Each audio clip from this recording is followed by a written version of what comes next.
All right, real quick. This is a really quick and simple, let's call it crash course in time management. And this is extremely important because right now you're in this campus, you're in this section because you have time, but you don't necessarily have a lot of extra actual capital to invest money, that sort of stuff. That's okay because time is the most valuable resource anyways. And if you invest it correctly, you will get what you want in life. If you fail to invest it correctly, you will never get what you want.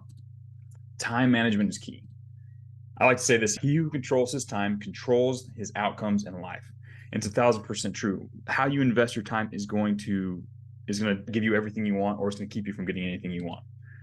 Now, let's dive right in. There's a really simple way for you to take complete control of your time. This is something that most people don't do. This is something that every successful person I've ever met does. You start using this, you're going to start seeing massive changes in the outcomes in your life. You're going to get way more done each day. You're going to progress through the boot camp faster. You're going to land clients faster. This is key. This is a good important step you need to take. And that is before you can even allow yourself to fall asleep and let your head hit that pillow, you must plan what you're going to do for the next day. And it doesn't have to be terribly complicated. A simple list on your phone in an app, notes app. I do pen and paper. I sit down and I write down tomorrow I'm going to do, and I write a checklist of things I need to get done that next day. It's really simple, but you decide logically what you're going to do the next day. You deliberately plan, what am I going to accomplish tomorrow? And the reason you do this is because if you don't, what's going to happen is you're going to wake up, you're going to start going through your day, and you're going to have a desire to go do this. You're going to have a whim to go do that, and there's going to be and those things will take you away. And if you have a deliberate plan, that's a lot less likely to happen. You'll say, no, I've already decided I'm going to do this. You can more easily dismiss the distractions that come. There's another important reason, right? When you sit down to work, if you don't know what you need to do, there's this little moment of fear, little moment of, oh no, what should I do? What should I do? And there's a little hurdle you have to jump before you can get to work. And that's you have to figure out what you need to do. And if you do that, there's a chance that if you're a normal human being who doesn't have ironclad discipline quite yet, when you reach that little moment where it's difficult, your mind will give you an easy answer instead of the right answer, to say, oh, why don't you just go do this? Or why don't you just watch another video on YouTube? Or why don't you just meditate for another hour or whatever? It gives you an easy answer instead of the right answer. But if you take time the day before, you sit down and you actually decide, no, tomorrow I'm going to do X, Y, and Z because they're the most important things I can do. Then when you actually sit down to work, there's no more difficulty. You know what you're going to do. So you just sit down and do it. It saves you a significant amount of time. You're not going to waste as much time, and you're going to choose better things to do with your time each day. So before you fall asleep, force yourself, make it a habit. It's a habit for me. It's a habit for every successful person I know, to plan out what they're going to do and accomplish the next day. So the next question is, how do you determine what to do? And there's a really cool tool called the Eisenhower Matrix that I've been using for a long time to plan and prioritize my tasks. So it's really simple. It's a matrix. So it's not the matrix, it's a matrix. And you have important and not important tasks, and you have urgent and not urgent tasks. Important tasks are things that move the needle, right? They create an outcome. They make a difference in your life, your business. Usually means they're going to get you money in. They're going to lead to you making money. Not important things are just things you have to do. They're administrative tasks. They're little things that have to happen in your day-to-day life. And then obviously, urgency means it has to be done today. There's a deadline. There's something important. There's a client that needs something. There's a homework assignment due that day, that kind of stuff. That's urgent, right? There's an emergency. You've got to pay your rent today or else you're going to get kicked out of your house. That kind of stuff is urgent. Not urgent means it can happen today, it can happen tomorrow. But in the long run, it doesn't really matter if it happens today or tomorrow, right? Now, when you categorize things by these two categories, you'll find some things are urgent and important. Those are things that need to get done today. It's a big deal if they don't get done. They're gonna produce an important result. And those are the things you need to get done first, as quickly and efficiently as possible, because they're what's going to either create a serious problem if you don't get done, and they're also going to give you significant benefits. You need to get those done every day. The other one is, but the real important one is this important but not urgent. And usually these are the kind of things that they're improvements on the system. So if you're operating in a certain way, you're going through the boot camp in a certain way, your skills are a certain thing. This is where you step back, observe what you're doing, and make some strategic moves. This is doing practice to improve your copy. Or this is sitting down to analyze your sales outreach method and see if there's a better way to improve it. This is where you take a step back and you do things that are going to move the needle. Really, these are the things that systematically evolve your business operations or your personal path in life. And these are extremely important, but a lot of times they get drowned out because they're not urgent, right? So you end up spending time doing these urgent things over here, and these fall by the wayside. What you need to do is you need to identify these important tasks and you need to schedule them, right? So Obviously, you need to finish these as quickly as possible, but you need to force yourself, block time out on your calendar where you schedule these important but not urgent things, because this, right, and I colored it gold for a reason, because these tasks right here, these are the ones that evolve. These are what take you to another level. These are the things that change your overall ability outcome. It makes the whole thing go better. So you need to make sure you get these done. Now, there's urgent but not important things. These are just tasks that kind of need to be done, but they're fairly low level. They require low skill.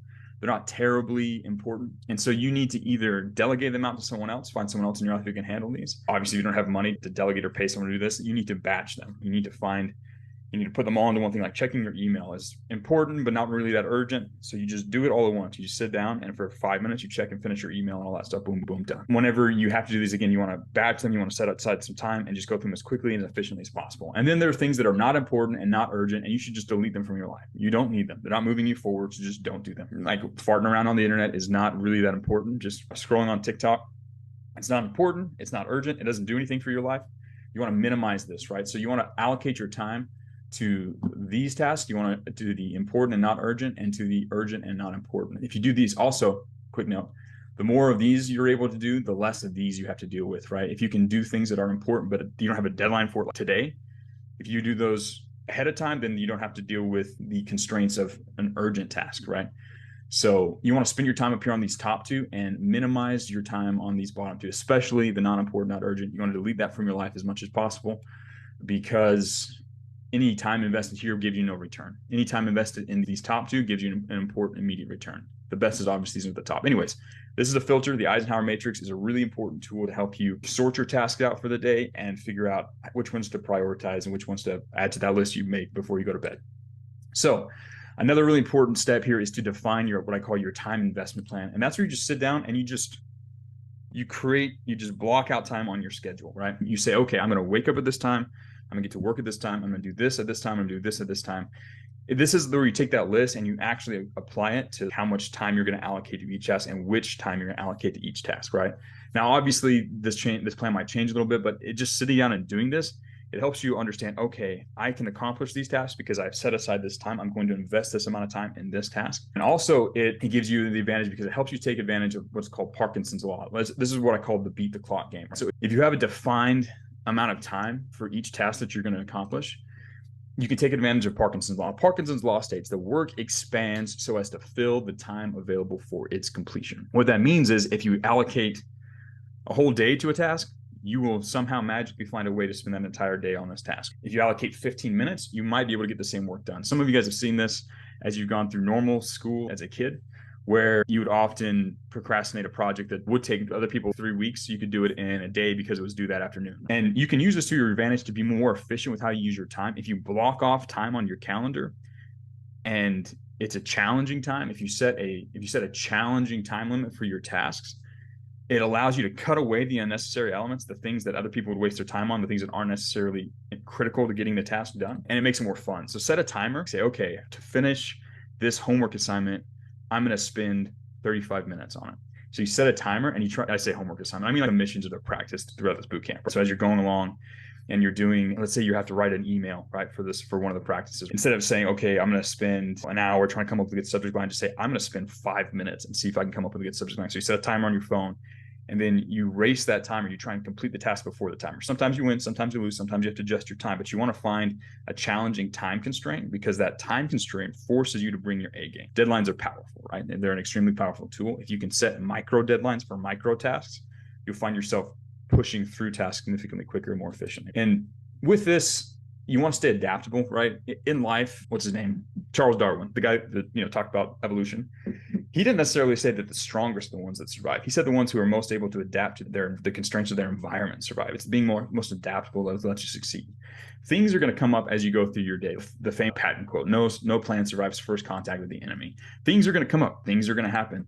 Things will change. You're going to have an emergency email. This will happen. You're going to end up going on. You'll be having to travel to Europe for business. You might not have that problem now, but it happens at some point. But if you have a really compelling goal and that main focus is I'm trying to accomplish X objective in my life, then and it's really compelling, like I need to get rich, I need to go through this program, I need to learn these skills, I need to land clients, and that's what you're shooting for, then you can find a way to adjust, right? So maybe you'll change your list a little bit that day, or your schedule will be a little different. But if you have a compelling goal, it makes it easier for you to allocate your time better, because you'll be sitting there and you'll be like, oh, I've got an hour layover here in Frankfurt. I'm going to work on my phone and get through this. I'm going to take this time and invest it in this important, compelling goal because I really want to escape the rat race and become a free financial man. So I'm going to spend this time because it's really important, compelling. So the more compelling your goals, the easier it is to be adaptable and work and achieve your tasks when things come up and your plan changes. Another quick note here: morning rituals are a crutch and a lie for lesser men. Most people use morning rituals, long, extensive morning rituals. I wake up, I journal for 30 minutes, I go on this walk, I do this, I do that, and they use it as a crutch. It's an opportunity for them to just not do the work. It's a way to procrastinate. Remember when I said sitting down and doing the work, there's this little hurdle you have to jump over? Even when you know what you need to do, getting started is half the battle, right? So people find all these ways to avoid the fear of the confrontation in their life of having to confront the fact they need to sit down and start doing something that might be boring, some boring work that's really important in their life. Most people use morning rituals as that. So you don't want to use morning rituals. You need to understand that the people who are crazy about morning rituals are typically people who are afraid of doing the work. And you cannot be afraid of doing the work if you really want to be successful here. Because in the long run, winning, being successful, becoming a very skilled and high-paid copywriter, for example, developing the skill is about putting in the most reps. Whoever gets the most work done in the same amount of human years wins. So you want to just get up, or when you sit down or get back, when you have your time to dedicate to copywriting, you just want to sit down and get straight to work. Let lesser people worry about their morning rituals. You just get the work done. If you get more reps done in the same amount of human years, then you beat everyone else. That's really the competition. Who can use their time most efficiently, get the most work done in the same number of days, weeks, and months?